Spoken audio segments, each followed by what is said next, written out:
Tu peux ne pas voir la face de Dieu, tu peux ne pas entendre la voix de Dieu, mais fonctionner avec l'onction. C'est-à-dire que quand tu exerces là, tu es puissant. Ton ministère progresse, tu délègues aux gens, les gens voient la grâce. Mais ces genres d'onction-là ne se renouvellent pas. Ces genres d'onction sont limités et ce genre d'onction peut te perdre. Les trois présents, c'est quoi? La face. Bienvenue sur Sim TV. Si ce message touche ton cœur, n'hésite pas à liker, commenter et partager. Chaque interaction contribue à répandre la parole et changer des vies. Ne reste pas spectateur, deviens acteur de cette belle mission.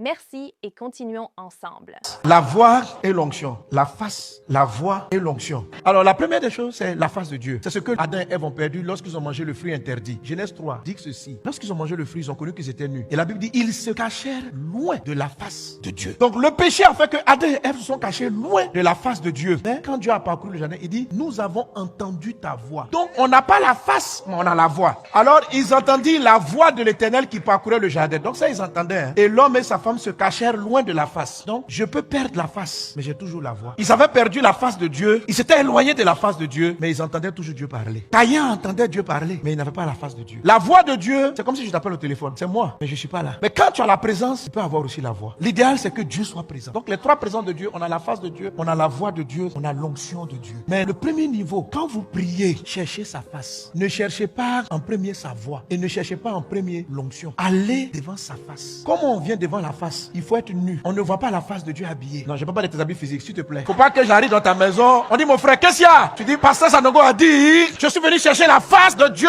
Je n'ai pas d'habit. Non. La Bible dit, Adam et Ève étaient nus. Mais dans les autres présents de Dieu, il faut être habillé. Devant la face, il faut être nu. Adam et Ève étaient nus. C'est lorsqu'ils ont vu qu'ils ont été gênés par leur nudité qu'ils se sont cachés loin de la face. Donc, devant la face, il faut être nu. C'est ce que Paul décrit. 2 Corinthiens 3. Il dit ceci. Nous tous qui le visage sans couverture. Le visage découvert. Ça veut dire sans couverture. Contemplons le Seigneur. Ça, c'est la face. Nous sommes transformés. La face de Dieu a un pouvoir. La face de Dieu vous transforme. La face de Dieu, vous la trouvez dans l'adoration honnête. Vous venez tel que vous êtes, avec vos faiblesses. Quelqu'un qui cherche la face de Dieu, il a une prière qu'on fait devant la face de Dieu. La première prière, c'est juste prendre le temps de regarder. C'est pas un problème que tu expliques, mais contempler. Parce que sa face de Dieu est tellement infinie. Et puis dans une face, dans chaque présence, il y a différents degrés. Il y a des degrés de la face qu'il est presque impossible d'atteindre. Exode chapitre 30, verset 11. Dieu dit, Moïse, là, je lui parle face à face. Maintenant, Exode chapitre 33, verset 20. Moïse prie. Il dit, je veux voir ta face. Dieu dit, aucun homme ne peut voir ma face et vivre. Or, au verset 11, Dieu dit, je parle avec lui face à face. Donc, face à face, je parle avec toi. Et puis, la dernière face. En fait, je veux dire, dans la face de Dieu, il y a plusieurs levels. Dieu, il est dans une lumière inaccessible. Mais voir la face, c'est voir Dieu. Mais quand vous voyez la face, tout ce qu'elle fait, c'est qu'elle vous transforme. La face aussi guérit votre âme.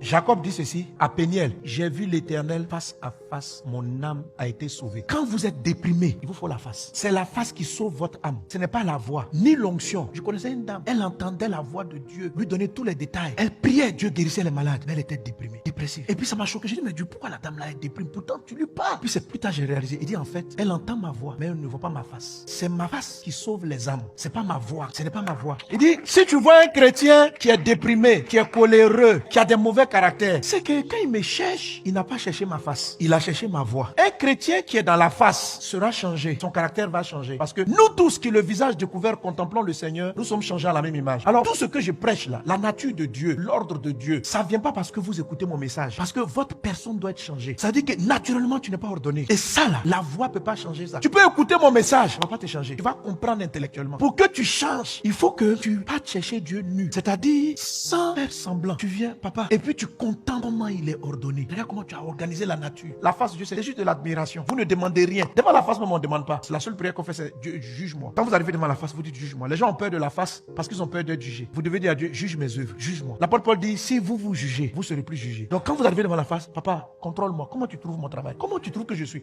Est-ce que je suis un bon papa? Est-ce que je suis une bonne mère? Laisse les gens. Toi, tu es une mauvaise maman. Non, faut laisser. Pas vous le voir lui-même. Puis pose la question. Ah, c'est la prière qu'on demande à Dieu devant la face. Devant la face, on ne demande pas l'argent. On n'a pas, pas là-bas, on fait ça. Devant la face, on contemple. Il y a des fois que Dieu voulait me faire adorer par rapport à l'ordre. Et Dieu me fait contempler les dents. Dieu qui a créé les dents. Vous savez, la Bible dit les perfections de Dieu se voient comme à l'œil nu lorsqu'on le considère depuis la création. C'est-à-dire que dans chaque chose que Dieu a créée, si vous prenez le temps d'observer, vous allez admirer le fabricant. Un jour, j'écoutais avec le monsieur qui était là, puis il me dit, parce que c'est simple, c'est de la physique. Et puis quelque chose m'a dit, dit, mais qui a créé les lois de la physique? Vous les scientifiques, vous êtes là, vous prenez vos lois pour pouvoir déterminer. Votre physique, vous parlez là, les lois là, la loi de la pesanteur avec laquelle vous faites des calculs, des estimations là. C'est vous qui avez mis ça sur la terre? C'est vous qui avez fait que les matières s'attirent? Il y a quelqu'un qui a mis ça en marche. Dieu est rangé. Et pourquoi les mollets sont derrière? Regarde l'ordre. Pourquoi les mollets avec lesquels on écrase la nourriture, pourquoi c'est pas devant? Regarde, pour manger, tu vas pas déchirer la viande dans le fond et puis venir écraser et puis après avaler. Non. Tu coupes, tu déchires, tu mâches. Dis-moi. C'est ton professeur de médecine qui a fait ça? Ils sont là, ils disent non, Dieu n'existe pas. C'est vous qui avez mis les dents dans l'ordre dans la bouche des gens. Les dents sont placées en ordre et vous avez la folie de dire que l'homme n'a pas été créé.